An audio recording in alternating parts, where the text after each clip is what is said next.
This is one of two pieces by our contributor James Kipfield, who's won more Gerald Ford Defense Reporting Awards than anyone else. 3. On the challenges and mistakes America has made in grappling with the complex threat of global terrorism. As James puts it in his summary sentence, U.S. counterterrorism forces continue to learn and adapt after 15-plus years of fighting a global jihadist insurgency, as have our determined and adaptive enemies. Read on the editor. American troops have been fighting in Iraq and Afghanistan for so long that the public doesn't even celebrate their victories or mourn their defeats anymore. When U.S.-backed forces this year recaptured the twin capitals of the self-proclaimed Caliphate of the Islamic State of Iraq and Syria, Mosul and Raqqa, hardly anyone in America noticed. When reports noted earlier this year that a resurgent Taliban had regained control of roughly 40% of Afghanistan, that warranted only passing mention in the American media. There's an old axiom that democracies, with their fickle political winds and short attention spans, are just not well suited for long wars. With the post-9/11 fight against violent Islamist extremists already well into its second decade, with no end in sight, it's little wonder that many Americans believe the longest wars in U.S. history have been costly mistakes. Despite their unpopularity in a war-weary America, the post-9/11 wars looks very different to the men and women who have been in the middle of the fight. Not necessarily better, but more complex and nuanced than the narrative of an endless and futile slog against an unfathomable foe. U.S. military, intelligence and law enforcement agencies have learned and adapted constantly during a decade and a half of fighting this global war on terrorists, as have our determined and adaptive enemies. After covering those wars, I spent recent years interviewing many of the top U.S. leaders in this long conflict in an effort to capture those lessons for my book, Twilight Warriors: The Soldiers, Spies and Special Agents Who Are Revolutionizing the American Way of War. Basic Books, 2016. Among their many insights, the following lessons stand out. Know thine enemy. China's legendary military strategist Sun Tzu cautioned, if you know the enemy and know yourself, you need not fear the result of 100 battles. If you know yourself but not the enemy, for every victory gained you will also suffer a defeat. Yet from the beginning of these long wars, U.S. officials have been slow to grasp the ideology, motivations and strategies of our enemies. The resulting miscalculations have cost the nation dearly. President George W. Bush infamously saw a connection between Al-Qaeda and Saddam Hussein's Iraq, which just didn't exist. We invaded in 2003 and created a self-fulfilling prophecy. President Barack Obama wrongly believed the killing of Osama bin Laden and many of his top lieutenants spelled the end of Al-Qaeda, leading him to prematurely withdraw U.S. forces from Iraq and Afghanistan, and to underestimate ISIS as the junior varsity team of terror. For his part, President Donald Trump routinely reacts to new terror attacks with calls to build a border wall and ban immigrants and refugees from Muslim-majority countries, despite the fact that the overwhelming majority of jihadi attacks are conducted by Americans, illegal immigrants. Congress also seems dangerously disengaged from the nature of the war it authorized so long ago. Many lawmakers reacted with incredulous questions when 4 U.S. Special Forces soldiers died in Niger. What were U.S. troops even doing in that African nation? Some of them wondered publicly. Of course, U.S. forces have been killing terrorists and helping to combat Islamist extremist groups and Al-Qaeda affiliates in Africa for many years. It's a familiar list: Al-Shabaab in Somalia, Al-Qaeda in the Arabian Peninsula in Yemen, Al-Qaeda in the Islamic Maghreb in the Sahel region, and Boko Haram in Nigeria. Perhaps too few lawmakers read newspapers or watch TV news. Then there have been the seemingly inexplicable decisions by senior American policymakers. A cursory understanding of Iraq's sectarian dynamic should have stopped Coalition Provisional Authority head Paul Bremer from his disastrous early decisions to disband the regular Iraqi army and launch an aggressive de-Baathification campaign. That single act is believed by many to have driven Sunni officers and troops into the hands of Al-Qaeda in Iraq, where they swam in a swamp of Sunni grievance. The resulting terrorist insurgency took the better part of a decade to subdue. David Petro's The single biggest lesson we should have learned is that before you invade a country, you need to really understand in a very granular and nuanced way what is going on inside that country. Retired Gen. David Petraeus, the former leader of the Iraqi and Afghan counterinsurgency campaigns and former director of the CIA, told me in an interview. As the former commander of the 101st Airborne Division during the Iraq invasion, Petraeus remembers being given Iraqi experts who couldn't tell him if the towns he was entering were majority Sunni or Shiite, or where the ethnic borderlines were on a map, which means they didn't know anything. Then we did it again. We withdrew in 2011 and ISIS simply repeated the cycle, forming its own alliance with former Ba'athist military officers and stoking Sunni grievances against Iraq's Shiite Prime Minister Nouri al-Maliki. By 2010, we had essentially crushed al-Qaeda in Iraq AQI, and we had a competing narrative to what the extremists were offering ideologically, which was a more inclusive government in Baghdad and a region moving in a positive direction, said retired Gen. Stanley McChrystal, who led Joint Special Operations Command JSOC in defeating AQI and killing its leader Abu Musab al-Zarqawi, and later commanded all U.S. and Allied troops in Afghanistan. Then the Arab Spring started and you had all this instability spread throughout the region, and leader Abu Bakr al-Baghdadi and ISIS adapted to those conditions and filled that vacuum. As a consequence, ISIS became something like Al-Qaeda 3.0. Al-Qaeda is an ideology first, not a group. Knowing your enemy means understanding his core motivations and goals. After U.S. counterterrorism forces killed bin Laden and nearly all of his chief lieutenants in the 2010-2011 timeframe, President Obama plausibly argued that core al-Qaeda as it existed at the time of the 9/11 terrorist attacks had been decimated. But the bond that truly unites core al-Qaeda with its far-flung affiliates and other Sunni extremist groups is not like a regular army's bonds of patriotism, discipline and training. They are bound by a transnational ideology, Salafi jihadism. Salafis are fundamentalists who interpret the Quran literally and believe the only true Islam is a mythic version they say was practiced in the days of the Prophet Muhammad and his acolytes in the 7th century. They believe it is their duty to impose this medieval version of Islam on apostates and non-believers, by extreme violence if necessary. ISIS Al-Qaeda 3.0. In the Darwinian selection process of the terror strikes, survivors get stronger as they learn and adapt. So it was with al-Baghdadi, the former chief of foreign fighter operations for al-Qaeda in Iraq AQI. The most lethal of the many affiliates that constitute al-Qaeda 2.0.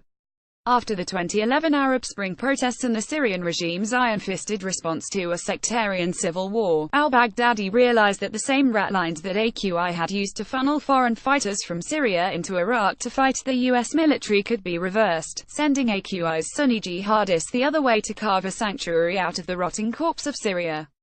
Baghdadi had served prison time in a U.S. detention center, where he formed bonds and alliances with a network of former senior Ba'athist military officers in Saddam Hussein's army. In 20,132,014, Baghdadi and his jihadists launched a series of daring prison breaks in Iraq to free them. Working together, they launched ISIS Lightning Offensive in the summer of 2014, stunning the world when they overran numerous Iraqi army divisions and captured roughly a third of both Syria and Iraq, bringing ISIS terrorist army to the outskirts of Baghdad. What looked like a military offensive by a ragtag army of ISIS irregulars was actually the result of an unprecedented alliance between Salafi jihadists and former Sunni Ba'athist military officers whose networks reached deep into corrupted Iraqi security forces. Under al-Baghdadi's leadership, ISIS is certainly an innovative organization. Understanding that it would resonate powerfully in Salafi ideology, Baghdadi proclaimed an Islamic caliphate, and declared himself its caliph, or ruler, attracting an unprecedented 40,000 foreign fighters from across the globe to ISIS' Black Banner. Adopting bin Laden's strategy of attacking the West as a path towards greater legitimacy in the terror pantheon, he formed an external affairs unit that was behind terrorist spectaculars in Paris and Brussels. Many former al-Qaeda affiliates switched their allegiance to ISIS. The Paris attack was a nightmare, and of particular concern because of the direct connectivity between ISIS and the perpetrators. It had all the hallmarks of a centrally planned, organized and directed attack involving top ISIS leadership. Nicholas Rasmussen, director of the National Counterterrorism Center (NCTC), told me in a recent interview. The Paris and Belgium attacks were proof that as long as ISIS enjoyed sanctuary from which to recruit and plan attacks on the West, it would remain a mortal threat. Safe haven is always high on the list of a terrorist organization's sources of strength, and ISIS exercising state-like dominion over much of the territory of Iraq and Syria, with all its economic and energy resources, was in many ways the ultimate safe haven. That was incredibly dangerous from a counterterrorism perspective, he said. Combine that with ISIS' unique ability to attract fighters from outside Iraq and Syria, which was far beyond anything Al-Qaeda ever aspired to, and suddenly we were dealing with a mass terrorist movement. It takes a network to defeat a network at their pinnacles. Al-Qaeda and ISIS acted not as discrete terrorist organizations but as central command for a globe-spanning terrorist insurgency, with both groups funneling fighters, resources and lessons learned among a far-flung network of affiliates that stretched across an arc of instability from Southwest Asia all the way to North Africa. Under the pioneering leadership of Gen. McChrystal, JSOC, the secretive warfighting subcomponent of U.S. Special Operations Command, adapted by incubating its own network-centric model of military operations. That model relied on an unprecedented synergy that developed in the war zones between special operations forces, intelligence and law enforcement agencies, and conventional military forces. The model of operations that McChrystal helped pioneer was most closely associated in the public mind with drone strikes and the relentless counterterrorism raids such as Operation Neptune Spear, which brought Osama bin Laden to justice. At its hot core, this new, network-centric style of warfare is predicated on hunting individual terrorists and other extremists who hid in the dark corners of the world, and in plain sight as well. The intense battle rhythm behind that new style of warfare was unlike anything that had come before it. JSOC's multi-agency joint task forces and intelligence fusion centers combined the skills of disparate national and international players into a unified, mission-focused whole. The streamlined operations enabled by the network greatly condensed the traditional military targeting cycle of find, affix and finish by constantly incorporating intelligence exploitation and analysis, creating what the counterterrorism community called an F3EA style of operations. Within that operational model, the once bright lines between intelligence gathering and operational targeting disappeared. The synergies required of that new style of operations explained major reorganizations of the Central Intelligence and Defense Intelligence Agencies, the emergence of the National Counterterrorism Center as a major, multi-agency coordinating node in the network, and the National Security Agency's NSA storage of vast amounts of electronic metadata in search of patterns of life among terrorists and their networks. JSOC's mantra, "It takes a network to defeat a network," became the rallying cry of a manhunting juggernaut that McChrystal described to me as the Amazon.com of counterterrorism. The epiphany for me came as we were studying Al-Qaeda operations and realized that it didn't act like a typical hierarchical terrorist organization, with ponderous, top-down execution. It moved so fast that we were constantly asking ourselves, how did they do that? McChrystal recalled. After that, it became all about building a globe-spanning U.S. counterterrorism network along with allies, he said, and connecting far-flung military, intelligence and law enforcement entities together focused on a common contextual understanding of the threat, and on winning this one fight. The biggest epiphany of all was that once we connected all these nodes and the network was working, I didn't have to make a lot of big decisions, he said. The network learns and it knows what to do through the wisdom of the crowd. The network adapted organically and figured out the right strategy.